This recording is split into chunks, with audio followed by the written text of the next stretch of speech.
The silver tray slipped from Harper's hands, and red wine, dark as blood, splattered across the pristine white suit of the most powerful man in the room. The entire ballroom froze. The music cut off abruptly, leaving only the sound of stifled breaths. The man, Damien Cross, flicked a droplet of wine from his cuff. The motion was slow, cold, and deliberate, like the passing of a sentence. One drop clung to a button before sliding down his wrist, the same wrist that had signed contracts worth hundreds of millions of dollars. Every eye in the room followed it, as if watching an execution. "What have you just done?" Damien's voice was low, each word dropping onto the marble floor like a bullet. Harper stood still, her hands trembling, but her gaze refused to lower. She knew she'd just crossed a man who even politicians bowed to with fake smiles. But one thought echoed in her mind. If I apologize like a coward, I'll lose the last shred of my dignity. "Looks like I just gave your suit a touch of humanity," she said, her voice small but clear enough for everyone to hear. A murmur rippled through the room. Some people laughed, others held their breath. Damien raised an eyebrow, his expression shifting from surprise to intrigue. Slowly, he set his glass down, his lips curling into a thin smile, the kind that belonged to a man who'd long mastered the art of destroying others with disdain. "Is that so?" He tilted his chin, taking a step toward her. "You think you're clever? I've met hundreds of servers, and not one has ever dared to talk back to me." "Maybe they knew how to keep quiet to keep their jobs," Harper replied, her voice dry as paper. Another wave of whispers swept across the room. Camera flashes flickered in rapid bursts. The reporters who'd been photographing the charity auction now turned their lenses toward the tiny waitress who dared to stand up to the richest man in the room. Damien drew a deep breath, as if restraining the urge to crush her right there and then. But the smile returned to his lips, cold and sharp as a blade. "Interesting," he said slowly, his voice echoing through the room. "I like people with guts, so how about this?" He raised a hand, signaling the band to stop completely. Silence fell. Harper stood frozen, her heartbeat pounding in her ears. Damien turned to face the entire crowd, his tone carrying the weight of an announcement at a grand auction. "If you can dance the cha-cha with me without stepping on my foot," he paused, glancing at her with a sneer, "I'll marry you right here and now." Laughter erupted. Elegant ladies and gentlemen nearly choked in shock and amusement. Someone whistled. A man exclaimed, "Marry a waitress. Sounds like something off the internet." Damien turned back toward her, closing the distance until only an arm's length remained. She looked at him, those dark eyes flecked with gold, confident, cold, and empty. "You think that's funny?" Harper asked, her voice eerily calm. "No, I think it's entertaining," Damien replied, his lips curling into a smirk. "Well then, do you dare?" A beat of silence. Harper could feel hundreds of eyes pressing down on her, demanding she kneel, beg, or stay silent. But in her mind flashed the image of her little brother lying in a hospital bed, and her mother's voice.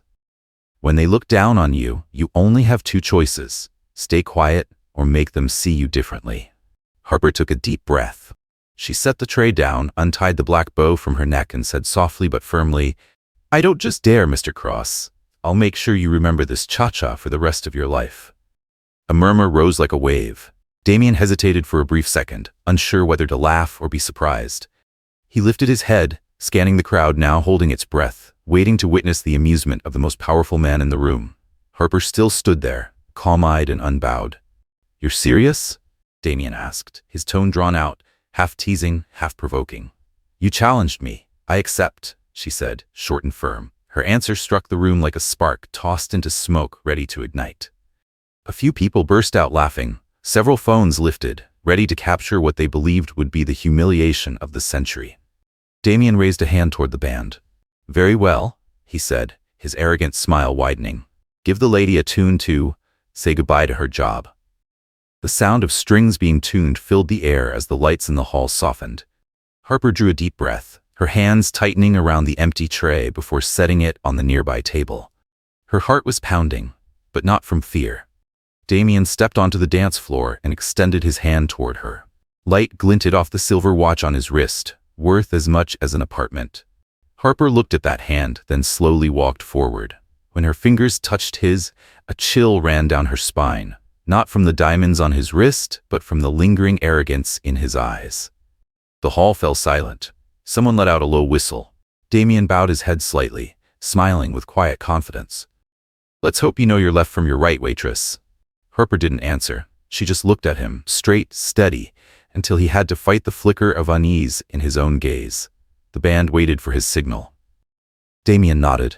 The conductor raised his baton, poised. The first drum beats of the cha-cha rippled softly through the air. Harper tightened her grip on his hand. Her lips curved into a faint smile. Let's see who leads who, Mr. Cross. The music burst to life. Damien tightened his grip on Harper's hand, his first step textbook perfect.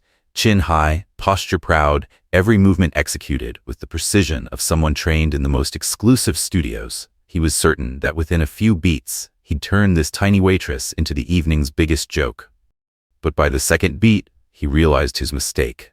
Harper didn't follow him. She moved with the music, not his lead. Her hand swept across his shoulder, light, steady, her gaze fixed and fearless. She wasn't some timid server. She was something else entirely. Someone who'd lived with rhythm, who'd sweated across dance floors, not banquet halls. Damien tried to reclaim control, but Harper spun away, her steps quick and fluid as the cha-cha's tempo quickened. She dipped low, then rose suddenly, her eyes locking with his. No words, just a look that dared him to keep up. A sudden spin. Harper slipped beneath his arm, twirled around, and with perfect timing, pressed lightly against his shoulder just as the music shifted. Damien lost his balance for half a second. But it was enough. Laughter erupted through the hall, spreading like a wave. The polished gentlemen and elegant ladies who tried to remain composed couldn't hide their delight any longer. Damien tensed, trying to regain control. He tightened his grip around her waist, forcing the lead. But Harper didn't resist. She flowed with him, then suddenly reversed direction, pulling him toward her.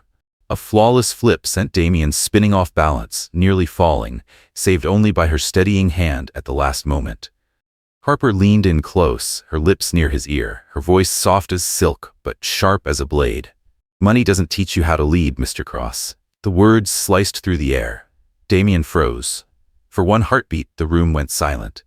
Then the applause exploded. Cheers, laughter, and the sound of people rising to their feet filling the ballroom like a storm. Harper didn't stop. She kept moving, her steps sure, her hips shifting to the rhythm with effortless control, her body fluid as the drumbeat itself. For the first time in his life, Damien was forced to follow someone else's lead. He wasn't leading anymore, he was being led. And strangely, for the first time, he didn't hate it. The music swelled toward its climax. Harper spun, the simple hem of her short waitress skirt fluttering lightly, creating a vision that was both free and fierce. Then, with a final turn, she pulled Damien in and stopped right on the last beat, forcing him down to one knee, a perfect curtain drop. The ballroom erupted. Applause, whistles, laughter, waves of exhilaration filling the air. A few guests even stood shouting her name, dubbing her the Queen of Cha-Cha. Damien, his face flushed, kept a strained smile. He straightened his suit jacket, but his eyes never left Harper, not for a single second. Harper gave a small bow, her expression calm, then quietly stepped off the floor amid the roaring cheers. As she passed him, she paused just long enough to say, softly but clearly, "Maybe next time, you should pick a real dancer." Then she walked away, head held high, her steps steady, leaving him standing there under the golden lights, caught between humiliation and something oddly sweet. That night, Damien couldn't sleep. The laughter, the applause, and the look in her eyes haunted him. The feeling of being led was foreign, infuriating, yet, in some strange way, fascinating. By morning, the headlines had exploded across the media and social networks. The billionaire brought to his knees by a cha-cha. Other titles cut just as deep. The millionaire who fell on the dance floor. A waitress who made the king of real estate kneel. One dance, one lesson in arrogance. Overnight, Damien became the public's favorite joke. His business rivals, men who'd envied and despised him for years, shared the clip with satisfied grins. As for Harper, she woke to her phone buzzing nonstop. Thousands of shares, dozens of messages, some filled with praise, others with threats. Before she could make sense of it all, her manager called. His voice was cold as ice. "You don't need to come anymore, Harper. We can't have employees causing trouble with VIP guests." She hung up, staring blankly at the small rented room around her. Her serving shoes still had wine stains. Her uniform hadn't been washed. Harper let out a dry laugh. She didn't know whether to laugh or cry at the lesson in humility she just taught the richest man in the city. Her eyes dropped to her feet, the same feet that had danced their first cha-cha when she was 6, under a torn awning, with her mother smiling gently as she taught her, singing, "Don't ever let anyone step on your rhythm." Her mother had died when she was 15. Harper had never imagined that dancing would return to her life, let alone become the weapon that made the entire world know her name, though not in the way she wanted. She clenched her fists and drew a deep breath. Only one thought echoed in her mind. If he wanted a joke, he hasn't seen anything yet. That cha-cha was just the beginning. Monday morning, Damien Cross hurled his phone onto the leather seat in fury. The screen still flashed the headline, "Billionaire brought down by a waitress, the cha-cha of the century." Every news post, every comment cut into the ego he'd always believed untouchable. "Idiots with too much time," he muttered, though his voice lost its edge halfway through. Because this time, he was the entertainment. His PR advisors were summoned immediately. In the glass-walled conference room on the 40th floor of Cross Tower, a massive screen played looping clips of memes and edited videos that made him want to smash the entire system. One woman from the PR team spoke up, her tone deceptively gentle. "Sir, if you lash out, the public will only enjoy it more. The only way to turn this around is to make them admire you." Damien planted his hands on the table. "And how exactly do you suggest I do that?" The head advisor, a silver-haired man, met his gaze squarely. "With humility, learn the cha-cha again, but not from a professional instructor. Invite the waitress herself to teach you." The air in the room froze. Damien let out a short, dry laugh. "You want me, Damien Cross, to beg that woman to teach me, after she humiliated me in front of hundreds of people?" "Yes," the advisor replied simply. "If you can do that, you'll turn a joke into an inspiration. From a man defeated, into a man who learns to rise again." Silence stretched. Then, without another word, Damien walked out of the conference room. In his mind, only one image remained, the girl with the defiant eyes, standing beneath the golden lights that night. That afternoon, Harper was helping out at a small cafe in the old neighborhood when she heard the familiar hum of an engine. A luxury car glided to a stop outside, sunlight bouncing off its polished surface. Damien stepped out, white shirt, sleeves rolled up, no suit, no bodyguards. Even dressed down, he carried an aura of power that made passers-by turn their heads. Harper froze when she saw him. "Lost your way?" she asked, her voice cold as stone. "No. I came to apologize." "I don't need it." She turned away, but Damien kept speaking, his tone controlled with effort. "I need your help. I have to attend a global charity gala, and there's a cha-cha performance. I want to learn it again. From you." Harper let out a sharp laugh, laced with disbelief and contempt. "You want me to teach you? After you turned me into an international joke?" "You did that, not me," he replied, and immediately regretted it. Harper's glare was sharp enough to slice the air between them. "Get out of my cafe, Mr. Cross. We don't serve arrogance here." He tried 3 more times that week. Sent people to invite her. She refused. He called. She hung up. He left an envelope. She returned it unopened. By the 4th attempt, he changed his approach. No emails, no assistants, no company letterhead, just a handwritten note, the ink uneven, the handwriting slightly shaky. "I know I'm unbearable, but I don't want to stay that way. I'm not asking for forgiveness. I just need you to teach me how to take the right step, once." Harper read the letter 3 times. She didn't believe in sincerity from a man like him, yet something about those uneven lines, so clumsy, so human, made it hard to dismiss. The next evening, another letter arrived. "If you refuse, I'll understand, but I won't ask anyone else. I want to learn from the woman who made me kneel, at least once, for the right reason." Harper folded the letter and leaned back against the wooden chair, her mind tangled in knots. She needed the money. Her brother's hospital fees had gone up, and rent was due soon. But the thought of teaching him made her want to toss the letter straight into the fire. The next morning she went to the hospital. Looking at her brother lying there, thin, pale, an IV running into his arm, she knew she didn't have a choice. That evening she dialed the number he'd left. "You can learn," she said shortly, "but on my terms." Damien's voice came through the line, lower, steadier. "Name them." "No giving orders, no flaunting your money, no PR talk. In the studio, I lead. You follow." A pause, then Damien replied, "Deal." 3 days later, he showed up on time at the small dance studio on the ground floor of the old building. No bodyguards, no luxury car. Just him, in a black t-shirt, sweatpants, and a face caught somewhere between pride and embarrassment. Harper stood in the middle of the floor, arms crossed. "No reporters, I hope?" she asked. "No," he said.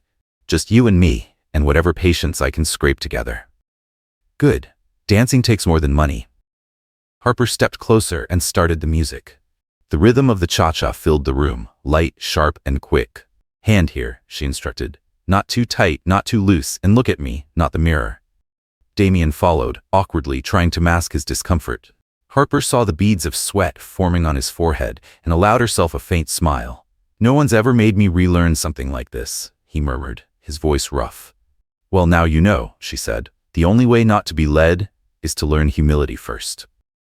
Her words silenced him, and in that moment Damien realized he'd stepped into the hardest cha-cha of his life, the dance of pride and change.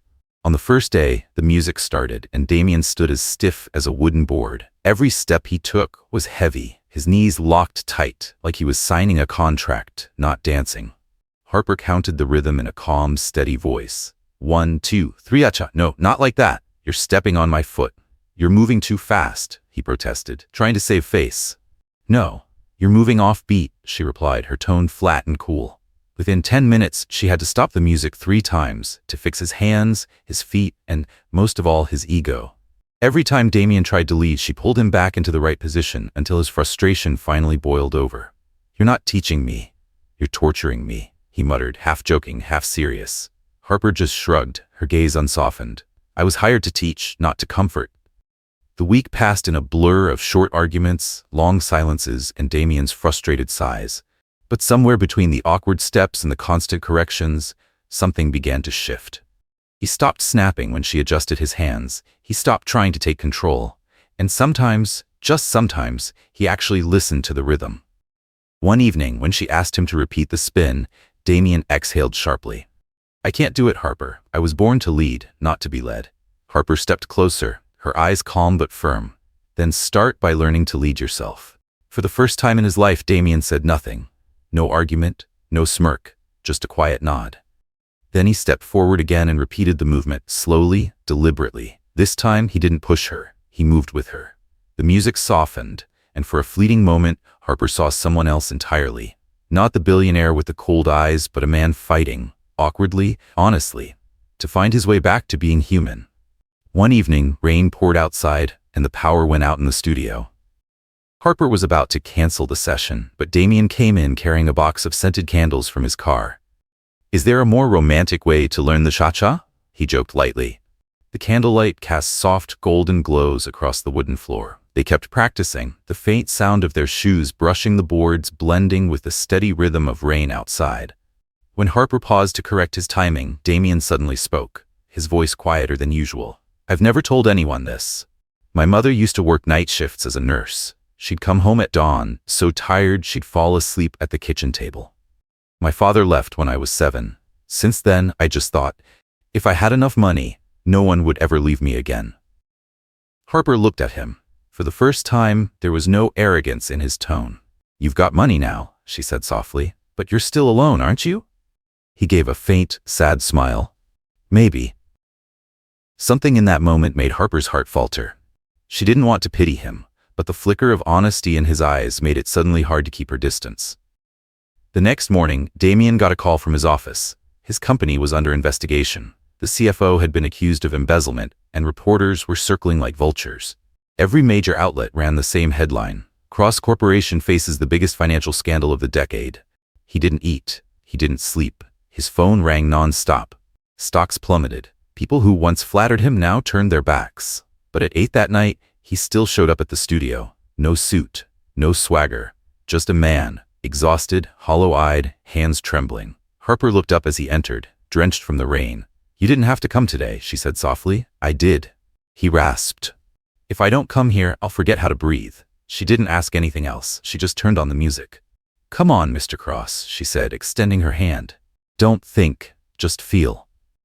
They began to move. Damien was clumsier than usual, but Harper didn't correct him. She simply kept him in rhythm. 1, 2, 3, cha-cha. The beat slipped into their breathing. After a while, she felt his hand relax. He stopped trying to control. He let her lead. In the dim light, Harper turned him gently, her feet gliding in smooth time. Her hair brushed his shoulder, carrying a soft scent that mingled with the lingering rain. Damien closed his eyes. For once, he wasn't thinking about contracts or reputation, only the sound of his heartbeat syncing with hers. When the music stopped, Harper still held his hand. "You just learned the most important thing in cha-cha." she said, her voice low but steady. What's that? He asked quietly. Leading isn't forcing, it's listening to someone else's heartbeat, knowing when to move and when to stop. Damien bowed his head, the candlelight flickering in his eyes like ripples on water. A single tear slid down, falling onto the back of her hand. He didn't wipe it away. Harper didn't speak. Outside, the rain had stopped. Inside, only the two of them remained, standing still amid the scent of candles and the fading echo of music. A man learning how to be human, and a woman beginning to forget how to hate. In the days after that candlelit lesson, Damien disappeared from the studio. Harper assumed he'd given up. But then she saw him on the evening news, not as the arrogant mogul everyone mocked, but as a silent man walking out of his company's building through a swarm of reporters. He didn't speak, didn't lash out. His eyes were tired, but steady. A week later, as Harper was cleaning the mirrors in the studio, the door creaked open. Damien stepped in. Plain shirt, no designer suit, no icy edge. He looked real. I owe you a thank you, he said, placing a bouquet of white daisies on the table. If it weren't for you, I think I would have lost everything. Harper looked at him through the mirror, her voice low. I only taught you how to dance, not how to live. And yet I learned both, he said with a faint smile. Then he pulled an envelope from his shirt pocket, an invitation. There's a charity gala tomorrow night. I'd like you to come with me. Not for PR, just because I want you there. Harper was silent for a moment, then asked quietly, if this is just another move to rebuild your image, don't bother showing up again, Damien. He replied softly, I promise. This time, there's no stage, just me and a thank you. At the gala, Harper arrived in a simple, deep blue dress. Damien met her at the entrance. No entourage, no spectacle. She noticed immediately that the usual swarm of assistants and bodyguards was gone. He was just a man in a dark suit, quiet and composed, nothing like the arrogant figure she'd first met. When the charity auction began, the host announced that Damien Cross had donated $1 million to establish a scholarship fund for underprivileged children. The name of the fund sent a ripple through the room, the Marianne Fund. Harper froze. Marianne was her mother's name. She turned to Damien, speechless. He gave a small nod, his eyes warm and sincere. I know you don't like the spotlight, he said softly, so I wanted to use it to shine on someone else. Harper didn't know whether to laugh or cry. Surrounded by diamonds and champagne, she felt her heart tremble. Maybe, just maybe, he really had changed. But just then, a murmur began spreading across the room. A group of reporters whispered among themselves at the back table, and one of them suddenly rushed to the stage, handing a freshly printed paper to the host. Bookmark, go back. We've just received breaking news regarding the financial investigation into Cross Holdings, the host announced, his voice tense.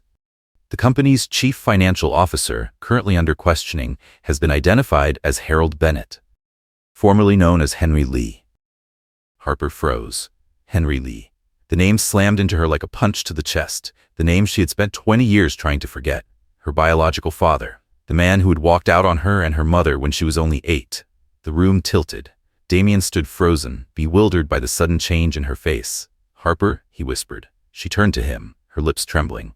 Henry Lee, he's my father.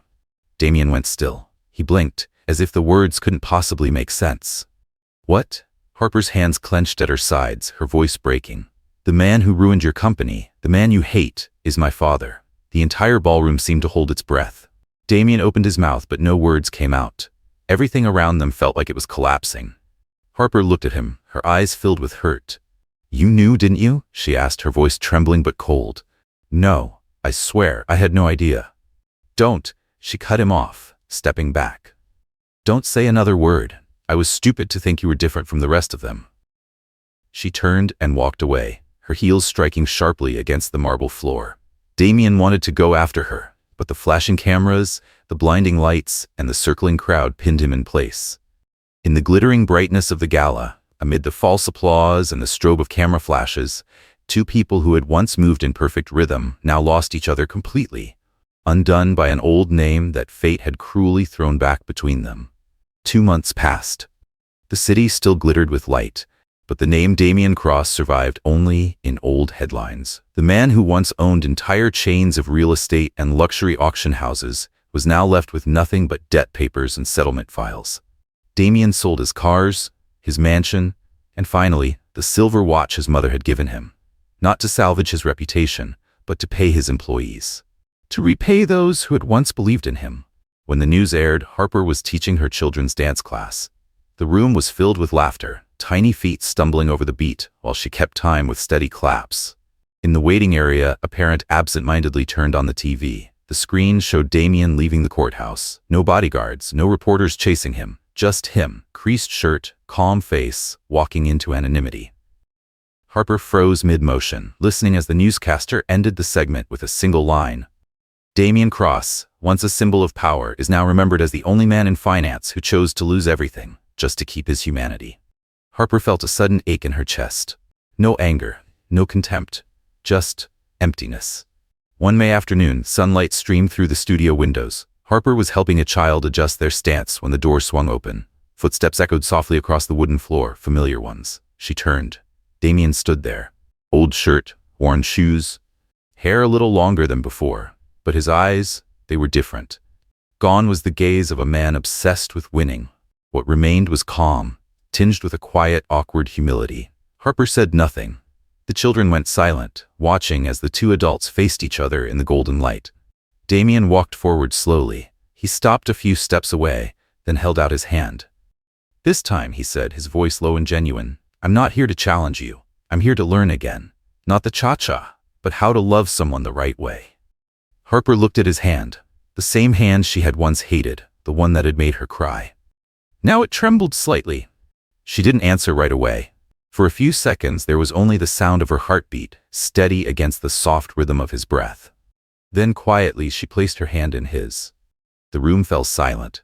One of the children, not quite understanding, reached up and pressed play. The cha-cha started, warmer, slower than the others. Damien took the first step, awkward and uncertain. Harper gently guided his hand, a faint smile flickering across her lips. "Left, then right," she whispered, "and don't try to lead." They danced, slow, easy, with no lights, no cameras, just two people, surrounded by the soft giggles of children and the sunlight streaming through the window. Harper felt his hand tighten slightly around hers, not in control, not in dominance, just enough for her to know. He'd truly changed. When the music stopped, Damien didn't let go. He sank to one knee, not as a gesture of ceremony, but as an instinct born of gratitude. Looking up at her, his voice trembled. "Thank you for teaching me something money could never buy." Harper gazed at him for a long moment before smiling softly. "You're still not marrying me yet," she said gently, "but this time, at least, you're someone I can love." Damien laughed, a quiet, genuine sound, warm as the golden afternoon spilling through the window. He rose, taking her hand as he did. Sunlight stretched across the wooden floor, their shadows intertwining. The cha-cha began again, soft, tender, no longer a dance of challenge, but the opening notes of something real. And for the first time, Damien Cross wasn't leading. He was simply moving in rhythm, with the heart he had once tried to control.